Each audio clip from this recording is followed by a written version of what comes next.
And welcome to another episode of the Swandingo Files. Today I have Jason McNamara. God, I hope I said that right. Former veteran and also crushing it in, God, like 20 different things. I swear to God. Like, what do you not do, honestly? Like, I think that'd probably be a shorter list, but how's your day, Jason? And I know you just jumped on and I know you're busy, but It's good to be here, man. It's going well. It's been a busy, productive, and uh, another epic day. I love seeing wins of other people. I get wins when they get wins. So when I get to see good people doing better, when I get to see my hard work paying off, I love it. It inspires me to keep going. well, that's good to hear. We do want to discuss a little bit about why you joined, your time in the military, your transition out, and each one of your little ventures I know you got into, but I also want to know like more about the 9 to 5 club, why you started that, and your biggest priority for veterans transitioning out. So if you want to go into, I mean, what even made you join the military? Boom. I'm going to get started. All right. So first of all, I grew up poor. I grew up in South Florida, and I was smart. Did good in school. So even though I grew up in a rough neighborhood, boxing and all that type of stuff, I was able to get a scholarship. And I kind of made some mistakes in my early adulthood and I lost that scholarship. So then I was sitting there looking at the life that I had versus the life that I wanted. And I realized that the military was a very easy decision for me. They were going to be able to give me the training that I needed. The benefits were excellent. And I've always had a source to be a part of something greater and do some good for the world. So in my country, I was, of course, patriotic. Um, so joining the military, I was supposed to be an aviation technician. I wanted to be a nuclear engineer because I thought I'm good at math. That'll pay well, right? But it didn't work out that way. And then after AT school, I was given an opportunity to go to Gitmo, Guantanamo Bay. So I took that. They said a little bit of extra pay, real space safe flight to Puerto Rico, good fishing. I was like, all right, I can do this. So I did that. I was down there for a little over a year, moved around different camps, moved into escorts, and then ultimately ended up getting an extra Navy and Marine Corps Achievement Medal for assisting in CIA interrogations. My job was to do the transportation and security while they did their thing. But we're not going to talk about that on this. Just can tell you I got a NAM out of the deal. Transitioned back to the fleet, and I got gee dunk duty until it was time to go home. And What is e-dunk duty? all right, so that's when you just basically make sure that the vending machines are staying full, and then you get to go on about your day. That sounds pretty freaking boring, ain't gonna lie. But it sounds easy, but No, not if you only got to show up to work an hour a day. That's your only responsibility. well, damn. I totally joined the wrong freaking branch. I was in the army. Damn. So one of the things that I was really good at was skating, and that's my Navy guys are going to know. They're going to know what skating exactly is. It's not a gay joke or anything like that. It's about getting out of work, doing the least amount of work possible. So surely you guys in the Army had something that would be like, oh, that guy's got the latrine cleaning duty, not me, right? Yeah, we also had out of sight, out of mind, the E4 Mafia that would always get out of all the details, all that kind of stuff. Yeah, there's a whole culture around the sham shields, and yeah, it just called something different. I'm sure every So branch has it. so moving on from the military, I go home.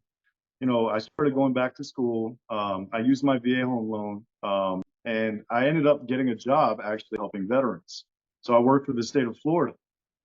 My job was a disabled veteran outreach program specialist. So my goal was to find veterans wherever they're at, underworked, underemployed, underserved, and help them, whether that's with something as simple as a resume, some coaching, connecting them with resources, or actually going out to employers and developing a job, a special position, and knowing about all the different benefits and trainings and funds that are available to help a veteran transition.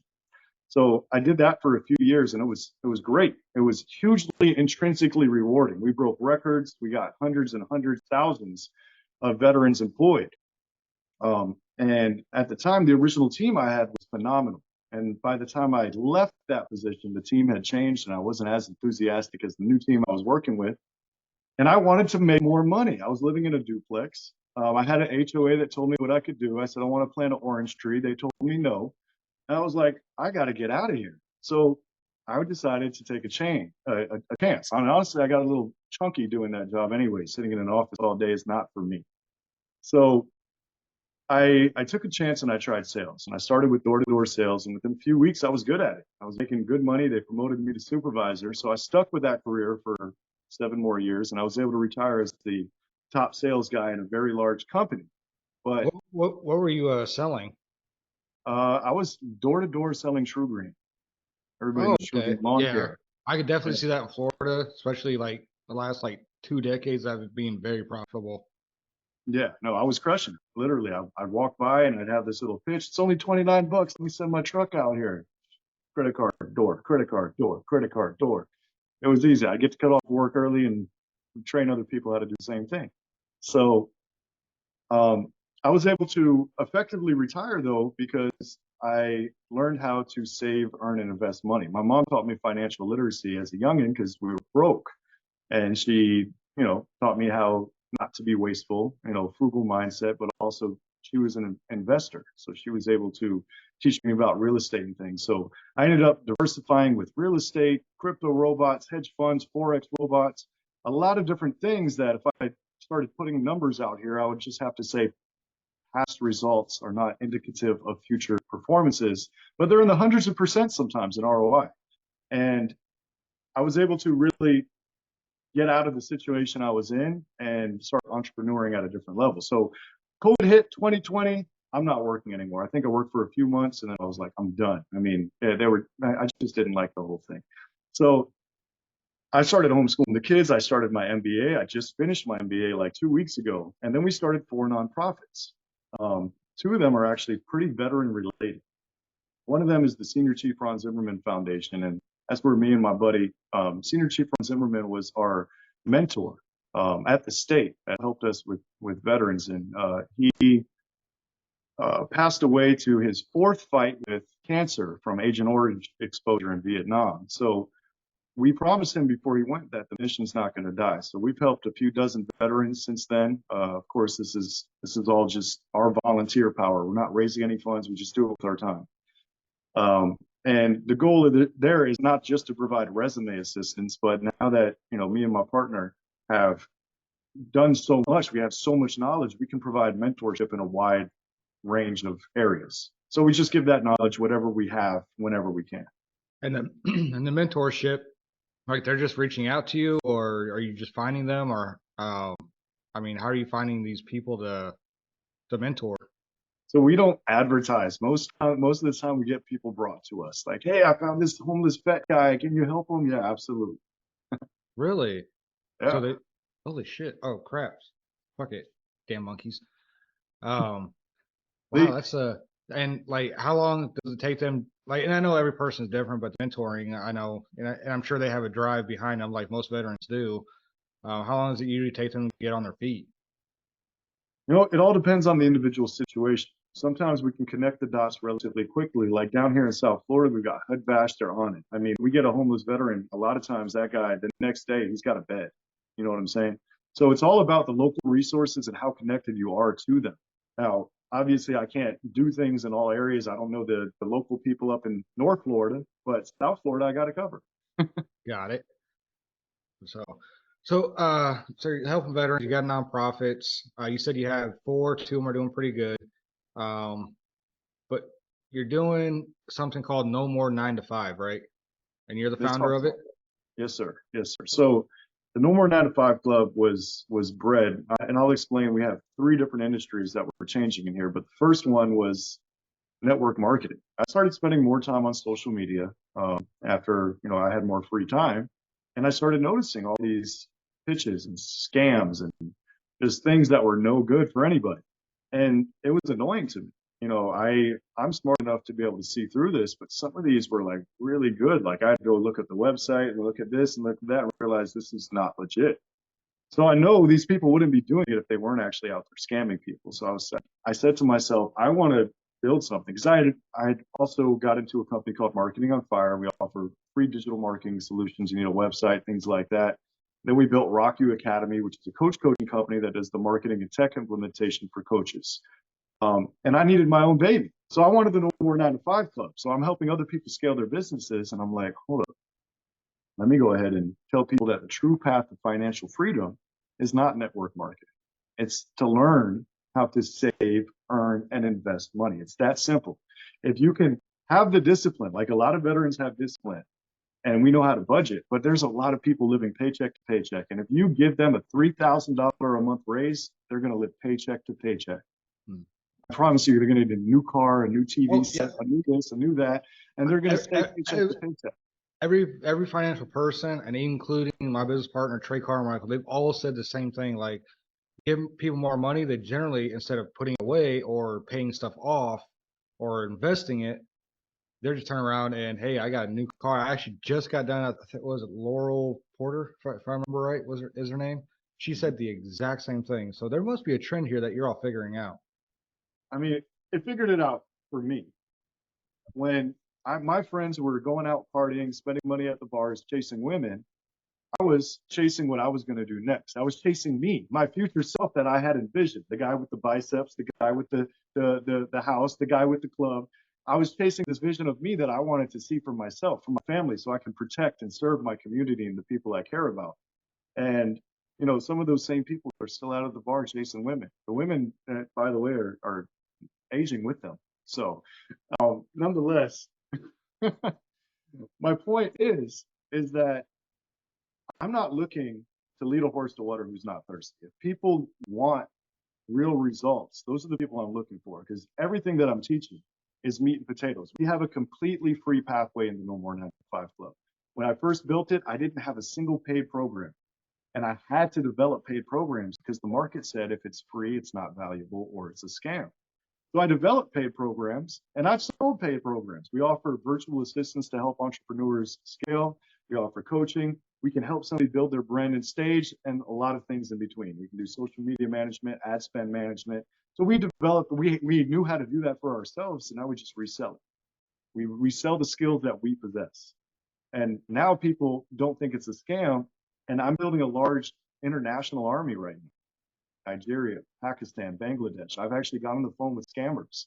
I video called them and I said, this is not the way. Let me show you a better way. You can actually help Americans out instead of scamming them and get paid for it. That is actually very true. And now a lot of them don't know the potential of what they have. And of course, their labor is a lot cheaper than American labor. So let's say somebody comes to you, they need help. They, want to get into your realm, your area of expertise. So how do they start? What do they need? And what's one of the first things you tell them? All right. So you can go to the nomore9to5club.com. We have the completely free pathway. We have a financial independence PDF and a boot camp. And then from there, everything continues all the way up to how to leverage social media organically, how to engage as a trusted advisor, how to utilize law of attraction marketing. So the goal of the club, there's 3 different paths that people need to come in on. The first path is a customer.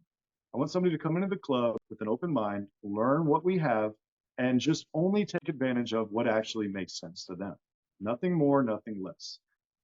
The next person that comes into the club wants to be a trusted advisor and coach other people into how to get financial independence. So they want to be able to offer people home, health, automobile insurance, solar panels, automatically compounding hedge funds and Forex robots, save them money on their gasoline, internet, food, all of these basic things that everybody needs, not wants, needs, even though we do have a company that will negotiate bills like cable and cell phone and things like that. Those are kind of still needs though. All these things are covered under some affiliate or partner in the No More 9 to 5 Club. So somebody can come in and adopt the whole club and almost become an expert coach on helping people save, earn, and invest money. And we have the third person who's a team builder who wants to bring other team builders and train other people how to be expert coaches. So those people that come into the club, if they want to get a hold of me, they can actually book a call with the team. They can fill out an application. I see all of that. I don't take every single phone call. I told you about some of the hats I wear with some of the nonprofits and for-profits. Plus, I'm homeschooling 2 boys, and I still like to spend a little bit of time in my garden because it's better to be a warrior in a garden than a gardener in a war. So, I have to have my balance in life. So I have a team that talks to everybody. That I have multiple teams across continents, and ultimately, I just want somebody to come in as a customer, come in and just take whatever value they want. I don't have any expectations of anybody ever giving me a dime, of anybody ever sharing it with anybody. The expectation I have is for somebody to come in with an open mind, looking to find value. And when they find it, if they want to give me a testimonial, I'd appreciate it. Got it. Okay. So that makes sense. And I like what you're saying. And we'll talk a little bit after this. Because I got some cringe stories to tell you about a few people in your space that are really gouging veterans out there for Oh nothing. yeah, no, I've seen some of them. Trust Oh, me. I know you have. If you've been in the space for even 6 months, I'd say, right? Probably even only 3 months. You know who they are already. So, but all right. So one more question. It's something personal. What are your top three favorite animals? Ooh, I like that one. Well, I like my dogs, and I've always liked monkeys. Monkeys Well, are cool as shit. You can be friends with a monkey too. why does And everybody want to buy a monkey? I want to buy one. Oh, I pet one and give it back like somebody else's baby. All right. I've got dogs. I've got dogs, ducks, chickens, and fish. That's what I've got. So dogs, monkeys, and dolphins. can't go wrong with dolphins. No. So I've never heard anybody say anything negative about dolphins. So I guess you went on that one. So I was gonna say tigers, dogs, and then yeah, honestly probably my third's a monkey too. So I would like to get a little capuchin. Trey's talked me into getting one someday, and it's like, okay, I'll get a capuchin one day. And I got 6 kids, so why not? So, Nice. but I appreciate you coming on. I know you're busy. I know you got, it's 9 to 5 in Florida. It's past 5, so it's time for you to go spend some time with the kids. I gotta go spend time with my kids. I'll switch you kids anytime. My 6 for a year. How many you got? No, no, no, no. Like I said, I give them back. I'll give them a kiss on the forehead and give them back. I'll keep my 2 boys. They're well trained. My kids are all good. The daughter's the worst one. So, but I appreciate you coming on Swandingo Files. We're the Dango HO baby. Mr. Jason McNamara, Mr. 9 to 5. Well, let's not work past 5 o'clock anymore. How about that? Have It's a good never day. worked.